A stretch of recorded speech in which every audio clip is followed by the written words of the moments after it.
strong words there, Michael. Yes, they were strong words, Roland. And, you know, this is something that didn't have to happen. This is another scandal dealing with Trump, on top of flip-flopping on campaign issues, things of this nature. But, you know, there's a piece from NBCnews.com that talks about the Army says a Trump aide, quote, abruptly pushed aside an Arlington National Cemetery employee. And then the Trump campaign put out that the employee had some type of mental issue or something like that as well. We know the employee doesn't want to press charges, but this is utilizing dead soldiers, okay, for the purpose to promote the Trump campaign. Because they shot video. Now, they didn't just take pictures. They also shot video there as well. And they're using this as part of the Trump campaign. So this is and this is from a president who got 5 deferments, OK, who nobody in his family has ever served in the military. And this is somebody who doesn't understand the sacrifice that those who serve in the military make, their families make, and those who give the ultimate price make as well, regardless of whether you agree with the mission or the war, anything like that. So this is another example why he can never become president again. Donald Trump, speaking of being an ass, made an ass of himself at Arlington National Cemetery earlier this week after they bum rushed a staffer there, then later called her mentally unstable. They've been criticized by a lot of veterans. The U.S. Army had to come out with a strong statement of rebuke of Trump's staffers. Well, the folks at Vote Vets, they were not happy at all by any of this. They dropped this ad. We've got Trump on the run, scared. His insults about service members catching up with him. He's panicked. Losers and suckers, he called us, confirmed. Refusing to be seen with wounded warriors because it makes him queasy. Refusing to salute the fallen of World War I because he, quote, doesn't understand what was in it for them. Because he was afraid his dye job might run in the rain faster than he ran to a quack doctor when the draft board called his number. Comparing his sexploitations with the likes of Jeffrey Epstein to the sacrifice of those who went in his place to Vietnam. Now, maybe the greatest insult of all, turning a military cemetery visit into a political stunt with cameras in tow. In Section 60, one of the most hallowed acres of all, and when an Army civilian official told them they were breaking federal law that bans politics and campaign cameras, Trump thugs verbally and physically assaulted her. Disgusting. Donald Trump, the grave markers veterans and military families drop a knee to, are not your political props. They represent the heroes we served alongside, men and women you could never measure up to, friends who lived and died by the oath we all swore to uphold. Something you will never understand, and why we're doing our damnedest to make sure no service member ever has to salute you as Commander-in-Chief ever again.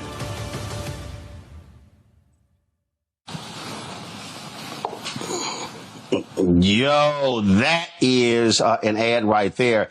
Major General retired Paul Eaton also talked to Vote Vets, and man, he did not hold back when it came to Donald Trump. Y'all, check this out.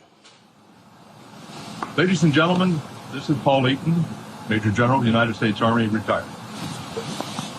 Every year, my wife and I pay our respects to the fallen in Arlington National Cemetery.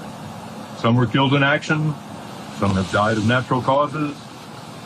It's a very emotive time for us. My father, Colonel Norman Eaton, and his co-pilot, Lieutenant Colonel Paul Getchell, commingled remains are in Section 60.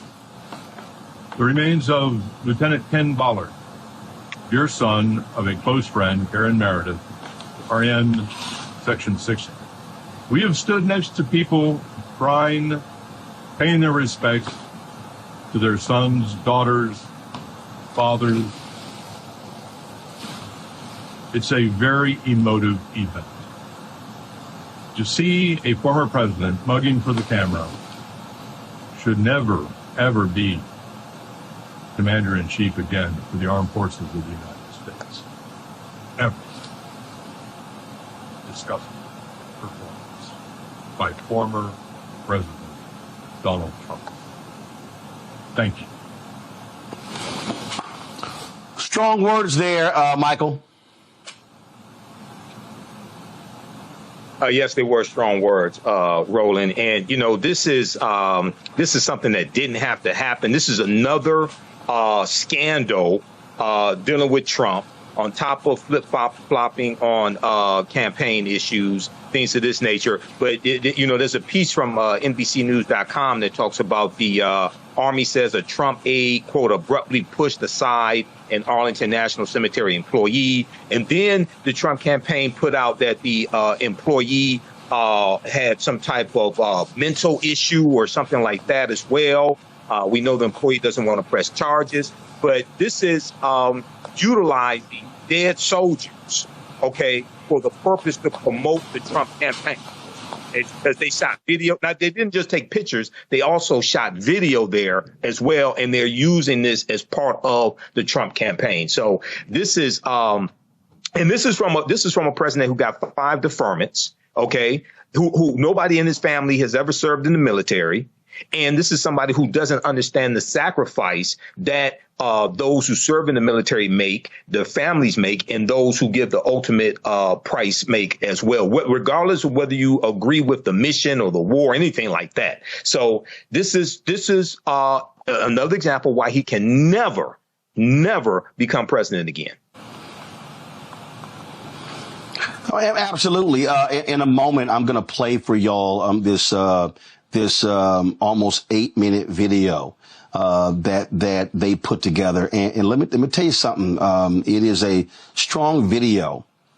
It's a strong video, Kelly, because they also lay out what will happen when it comes to Project 2025.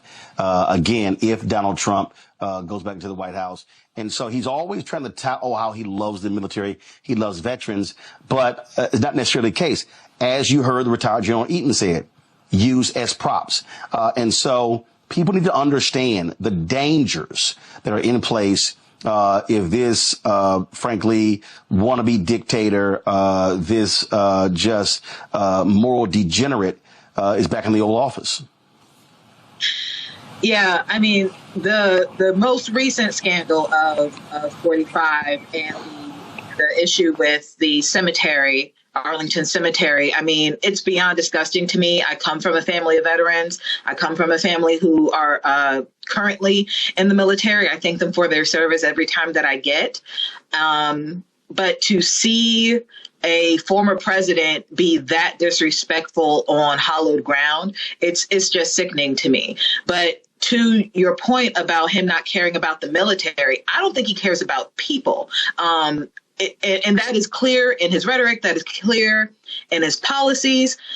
He says that he loves the military. I don't think that's the case at all. I think he associates victory with the military. He loves the ego trip that comes when you win something. He likes winning. He likes the ego boost of winning. He likes the ego boost of victory. And he ties that with military conflict. But he also loves, Kelly. But Kelly, remember, he also loves the pageantry. Remember how he raved about the military parades of Kim Jong-un? And remember, he wanted that in D.C. Remember, he wanted, and they're like, dude, you just can't roll tanks on U.S. streets. Do you know how heavy they are? The damage they cause? He wanted one of those old Russian, I'm going to try to find the video, one of those old Russian military parades where they got the missiles and the tanks and they got all that stuff. And he gets to stand there in the middle of the generals.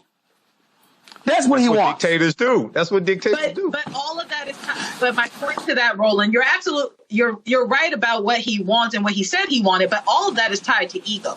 All of that is tied to the perception of power. So that's where I'm getting at with it. If he could find a way to not use the tanks and still get the same response out of people regarding the perceived power, the perceived ego boost. I mean, all of this is tied to his ego. This is why he's obsessed with crowd size. This is why he was obsessed with virility and how agile he was, as opposed to Biden. That's why he was debating Biden on a political stage regarding golfing. It's all. Visit our website, AfricanHistoryNetwork.com. AfricanHistoryNetwork.com, so you can register for this full 12-week online history course. And I'm getting ready to, as soon as I finish this broadcast, we're going to jump in the class of my online school and start teaching class number 1. So these classes will be on Saturdays, 4 p.m. Eastern Standard Time. We're running a little behind schedule today. So I had to get everything set up. But go to our website, AfricanHistoryNetwork.com, scroll down the page. You'll see the second class that I teach, Black Resistance Movements, Christopher Columbus, the Haitian Revolution, and Black Power Movement, 1492 to 1968. We do that on Sundays, 4 p.m. Eastern Standard Time. So click right here to register for the second course. You can register for the course bundle for both classes on sale for $120. Click right here to register for the course bundle. This content is PG-13, so you can use this with your children also. I don't do a lot of cursing. It's nothing like that. It's a very visual class. So we have 200 slides in the PowerPoint presentation, video clips that we look at, book references, 80 to 100 articles. And then, we have class number 1 of Ancient Kemet, the Moors, and the Ma'afa. Understand the transatlantic slave trade. Click right here to register for that. And the class lesson plan is here for the full course. You can download the class lesson plan. Okay, so there's a ton of information that we cover in this class. I'm just giving you a brief overview. Okay, so have you all learned anything so far? How do you all like this type of information? And who still needs to register for this class? So when we scroll down, we look at some of the other content that we'll cover. We'll look at archaeological discoveries that keep causing the scientists and archaeologists and paleontologists to push the timelines back. And these are archaeological discoveries that show an African presence in parts of the world earlier than people thought. Okay. So there was one good article, Recap Humans Are 100,000 Years Older Than We Thought. This is from the New York Post. We'll look at the lost city. There were 2 lost cities of Egypt. One, dazzling Aten, which was discovered a few years ago, but then also Tanis Heraklion, which was discovered about 2013. Tanis Heraklion, the lost city of Egypt.